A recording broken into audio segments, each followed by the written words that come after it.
हम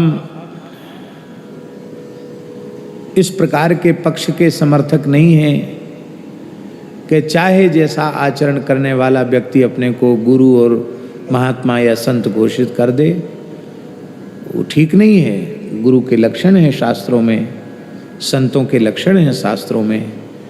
लेकिन महाराज जी, सही बात यह है कि कोई व्यक्ति किसी का कुछ कल्याण नहीं करता है, श्रद्धा ही कल्याण करती है।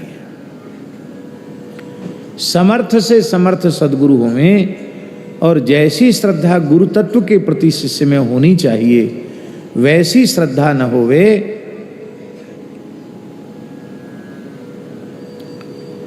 तो समर्थ से समर्थ गुरु भी कल्याण नहीं कर सकते। और एक अत्यंत सामान्य व्यक्ति है,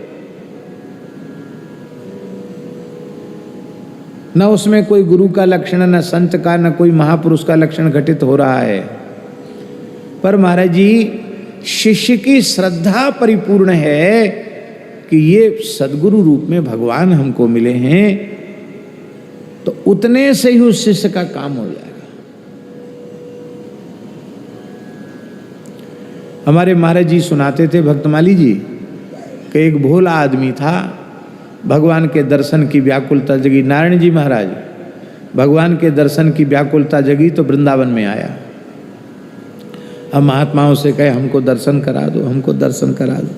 अब महात्मा तो यही कहेंगे ना कि राम राम करो, भजन करो, एक भक्त की साधक की रहनी से रहो, भगवान कृपा करेंगे, हो जाएगा अनुभव, यही कहते महात्मा। वो भोला था, वो कहता नहीं, हम तो अब सहन नहीं कर सकते भगवान का विरह, हमको तो जल्दी दर्शन कराओ। तो एक ठग मिल गया, ठग। वो न संत था, न महात्मा था, न गुरु था, ठग था। वो ठग बोला, बरी अभी तुमको दर्शन कराते हैं। ठंड का समय था, केसी घाट पे ले गया रात के समय। बोले देखो जमुना जी में गोता लगाओ, तो यहीं अपना निकाल के अब बिल्कुल एक वस्त्र में यमुना जी में गोता लगाओ, और आंख मूंद लो, बोलो श्री कृष्ण गोविंद हरे मुरारे, हे नाथ नारायण वासुदेव, श्री कृष्ण गोविंद हरे मुरारे, बस यही बोलते रहो। जब हम कहें आंख खोलना, भगवान तुम्हारे सामने आ जाएंगे। जो आ गया, सो स्नान किया, ठंड का समय था। अब आंख मूंद के श्री कृष्ण गोविंद हरे मुरारे करने, वो तो ठग था। उसने उसकी घड़ी, उसकी अंगूठी, उसका थैला, कुछ रुपया पैसा था, वो सब लेके, वो ठग था, वो तो चला गया लेके। अब ये आंख मूंद के गुरु जब तक न कहें तब तक क्यों आंख खोले? तो श्री कृष्ण गोविंद हरे मुरारे, हे नाथ नारायण वासुदेव करने लगे। अब ठंड में ठिठुर भी रहा था, ठंड का समय, शरीर पर कोई कपड़ा नहीं, एक गमछा पहने था बस खाली। तो कहते कि भगवान को दया आ गई, बोले भाई ये तो मर जाएगा बेचारा ठंड में। राधा रानी ने कहा भैया दर्शन दो उसको, जाओ जाओ प्यारे दर्शन दे के आओ।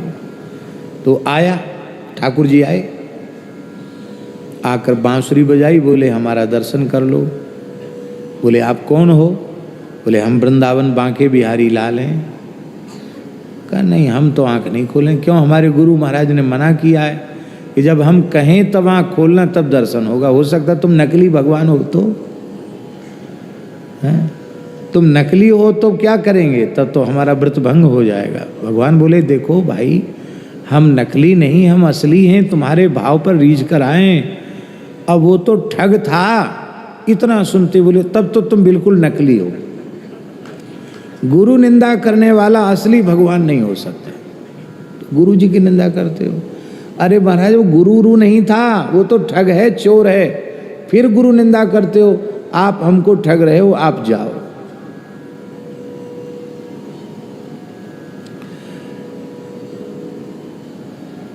बोले देखो भाई, हम तुमको दर्शन देने आए हैं, तुम दर्शन कर लो हमारा। वो यहाँ नहीं है जिसने तुमको बताया, वो यहाँ नहीं है, वो तो गया, वो अपने धंधे में लगा है, ऐसे किसी को ठग रहा होगा। तो उस श्रद्धालु ने कहा कि आप कहते हैं कि वो संत नहीं है, गुरु नहीं है, तो जब वो गुरु हैं ही नहीं तो आप आए क्यों? आप क्यों आए?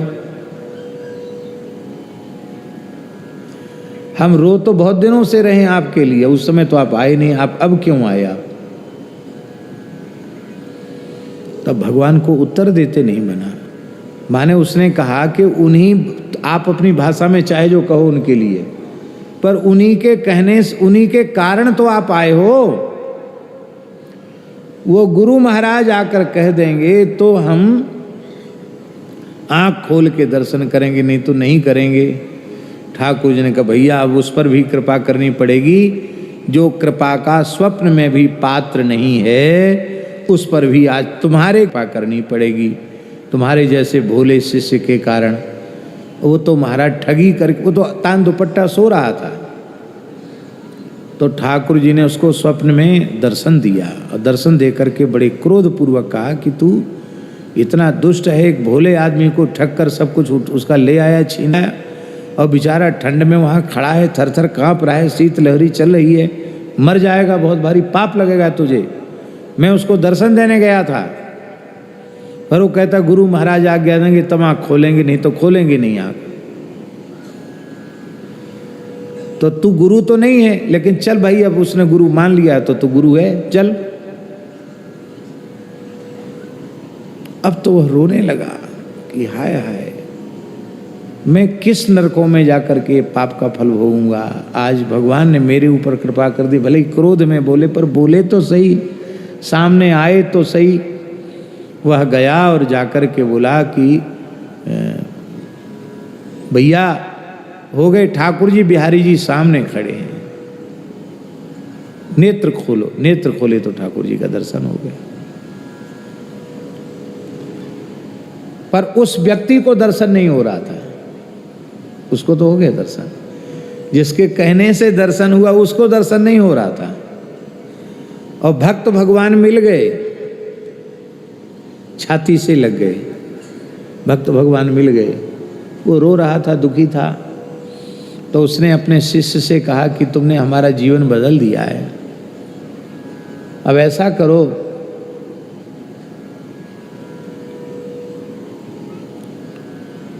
कि हमको भी दर्शन कराओ।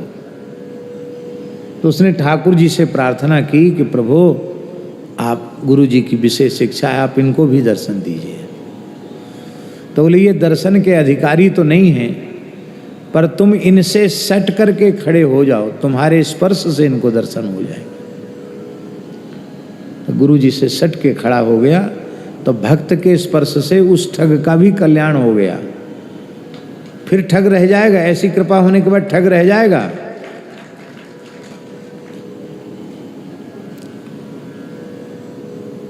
दूसरी एक घटना सुनाते थे महाराज जी, सबके बीच में कहने की बात नहीं है। इसका प्रयोजन केवल निष्ठा श्रद्धा की परिपक्वता के परिप्रेक्ष्य में इसके कहने का प्रयोजन है। इसका कोई अन्यथा अर्थ मत लेना। हम फिर सावधान कर देते हैं कि शास्त्रों में लिखा है गुरोः अप्यवलिप्तस्य कार्या कार्य मजानता। जो गुरु शास्त्र विरुद्ध व्यवहार करने वाले हैं, कार्य अकार्य का जिनमें विवेक नहीं है, ऐसे धर्म विरुद्ध आचरण करने वाले व्यक्ति का भले ही वह गुरु ही क्यों ना हो, परित्यागो विधीयते, उनका परित्याग कर देना चाहिए। उनके परित्याग में शिष्य को दोष नहीं लगेगा, ऐसा शास्त्र वचन है। हम इसी सिद्धांत को मानते हैं, लेकिन हम श्रद्धा की महिमा का वर्णन कर रहे हैं। मेरे श्याम लगो